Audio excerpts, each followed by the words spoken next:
and welcome to What's Stopping You? Fostering Female Ambition. My name is Clive Bellingham, and I am the Deputy President of the Institute of Chartered Accountancy of Scotland. And I'm fortunate to be your host today. In this webinar, we will reveal the results of a research study into our profession conducted by Magenta on behalf of Chartered Accountants Worldwide Equality, Diversity and Inclusion Taskforce, made up of the member institute representatives. You'll be able to download the study summary report via the QR code on the screen or by heading over to the Chartered Accountants Worldwide website. Globally, Magenta surveyed 3,000 female and male participants and conducted over 60 hours of interviews so we could build a global picture to understand and map the career journeys of women and discover the challenges and opportunities they face. It's amazing to see how many people have joined us. We have over 1,200 attendees from 57 countries today, which is truly exceptional. And I must say that as a partner with PwC for 27 years, I personally have experienced the benefit of inclusive leadership. I believe that a diverse and inclusive team offers the best position to work and the greatest value in the marketplace. Our first speaker today is Dr. Sarah Jenkins, a director at Magenta, who carried out the global study. Sarah, over to you. So I just want to say thank you very much for having me along today. I want to say thank you for the opportunity to work on this amazing project as well, and to the profession for being willing to kind of take a good look at what's going on and what you can do to support women moving from mid-career level into those senior positions. So what I'm going to share with you today is a real highlight. There's more available in the full report. I've only got 10 minutes, so I will fly through quite quickly and just bear with me. So just to give you a bit of a flavour as to what we did, we worked in 7 markets. We spent 60 hours talking to mid-career level women, senior women, mid-career level men, and we did a global survey. So the results of which I'm going to share some of those, just the tip of the iceberg with you today. But I think it's fair to say, starting from the top then, that throughout their career, women are significantly more likely to experience barriers to their career progression.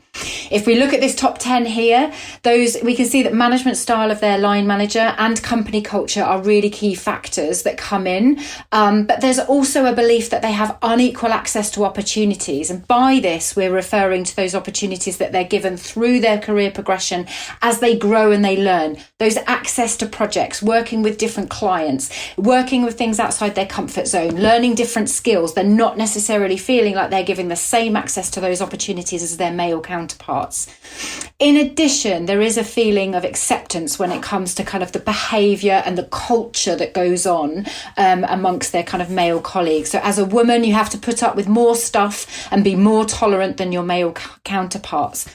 So it's a combination of these multiples of factors, management style, company culture, behaviour of colleagues, that combined really knocks the confidence out of women to progress into senior positions. So we can see there's sort of a lack of confidence in their ability.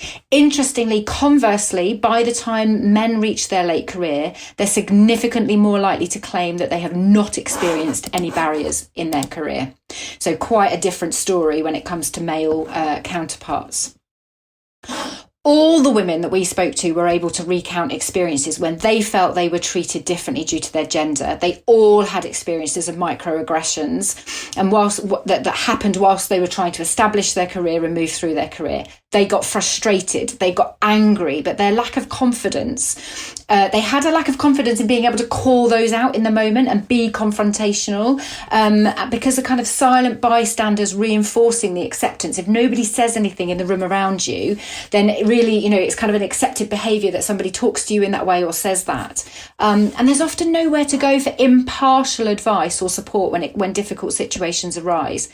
So instead of being confrontational or getting hauled into difficult procedures, they prefer to sort of move into a new role or try and ignore those indiscretions and turn that motivation into motivation. And we know that 8 in 10 mid-career women believe they still have a lot to offer the profession, but that women feel like they need to work twice as hard as their male counterparts.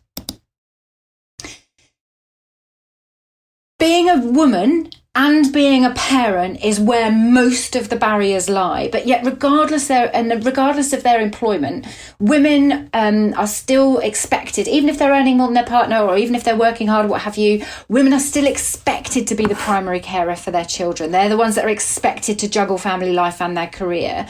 Yet we know that their career is still really valued to them, and they want it to be a valued part of their life and moving forward. They may still be trying to juggle multiple responsibilities at work and at home. They may need a bit of flexibility to enable them to do that, but they're no less ambitious.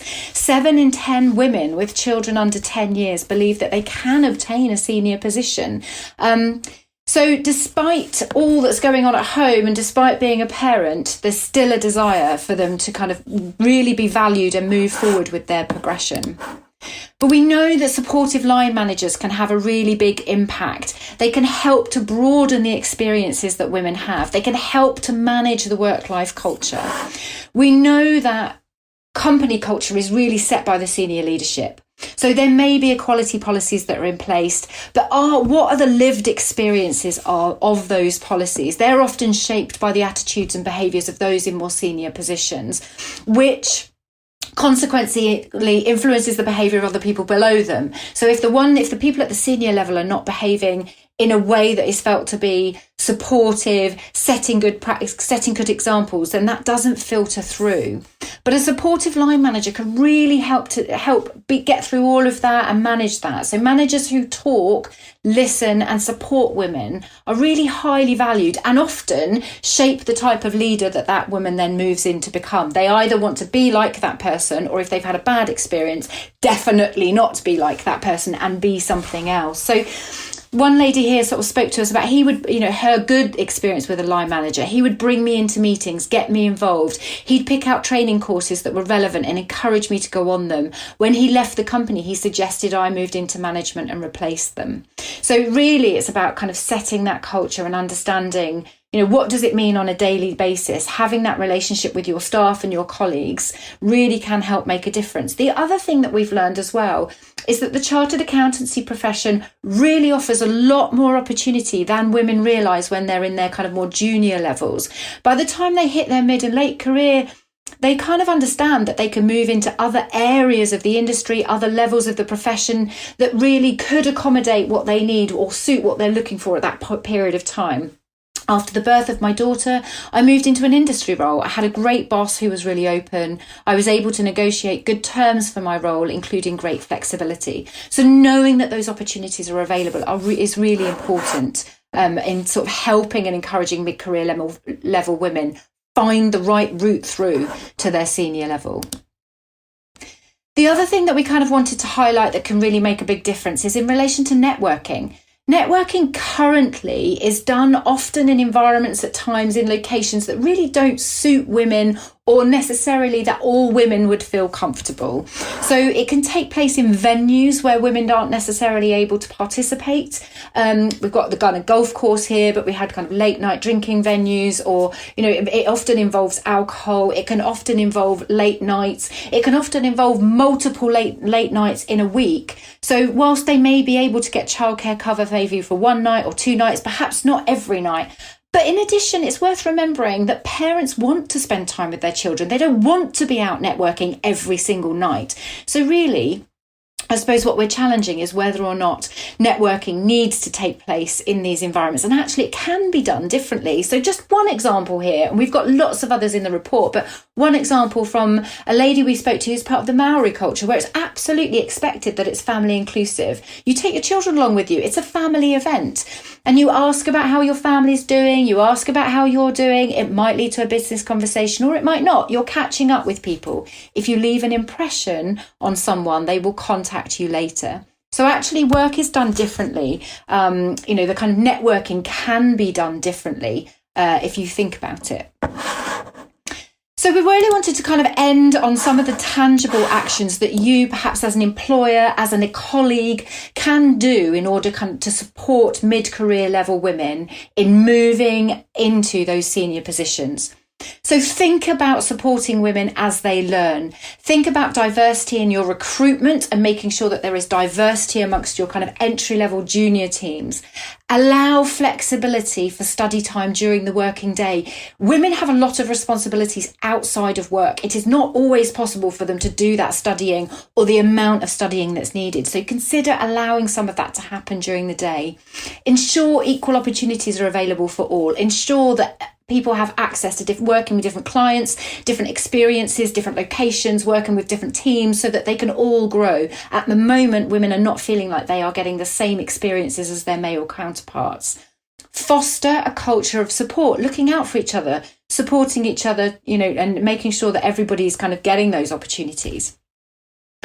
Facilitate an inclusive culture. Embed good practice as standard practice. We don't want case studies, flagshipping what's being done with one person. We want it to be the norm. Think about how you can facilitate wider opportunities for people to experience different roles. Work out what's right for them.